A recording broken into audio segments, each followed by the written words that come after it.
Daniel résolut dans son cœur de ne pas se souiller. Ceci est le secret d'une vie victorieuse. Nous devrions refuser l'entrée dans notre vie à toute souillure. Cette souillure qui brise notre communion avec Dieu. Ce n'est pas par nos propres efforts que nous pouvons y parvenir. Il existe un seul moyen. C'est la foi dans l'efficacité du sang de Christ. Même si l'ennemi essaie de nous souiller 1000 fois par jour, le sang peut constamment nous purifier et nous préserver de la souillure. Par la foi, nous devons dire « Je refuse d'être souillé.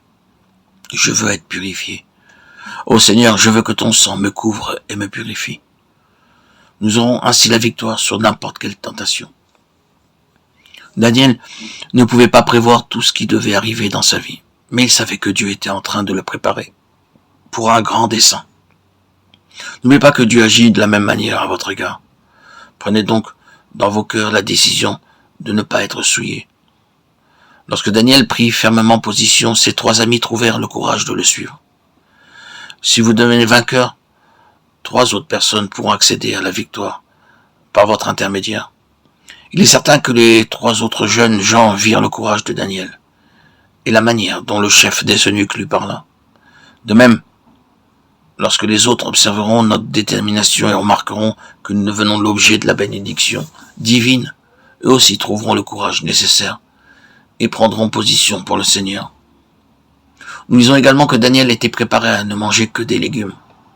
Éprouve tes serviteurs pendant 10 jours, et qu'on nous donne des légumes à manger et de l'eau à boire. Daniel 1,12.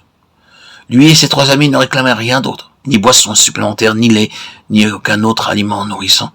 Ils se contentèrent de légumes et d'eau. Leur foi leur donnait l'assurance qu'ils étaient en meilleure santé, plus intelligents et plus forts que les autres jeunes gens. Nous aussi, nous devrions avoir l'assurance, quelle que soit la nourriture que Dieu nous donne, qu'elle a déjà reçu sa bénédiction. Bien souvent, les gens demandent à Dieu de bénir la nourriture sans avoir l'assurance d'être exaucés. Ils remercient Dieu avec beaucoup de ferveur lorsqu'ils ont du poulet au curry devant eux, ce qu'ils ne font pas lorsqu'ils mangent simplement des légumes. Nous devrions apprendre à être reconnaissants même pour de la nourriture ordinaire. Après avoir demandé à Dieu de bénir notre repas, nous devons croire que c'est chose faite et que Dieu l'utilisera pour nous fortifier. N'ayez pas d'inquiétude si vos aliments sont peu nourrissants et manquent de vitamines. Dieu veillera à ce que vous receviez la force et l'énergie dont vous avez besoin.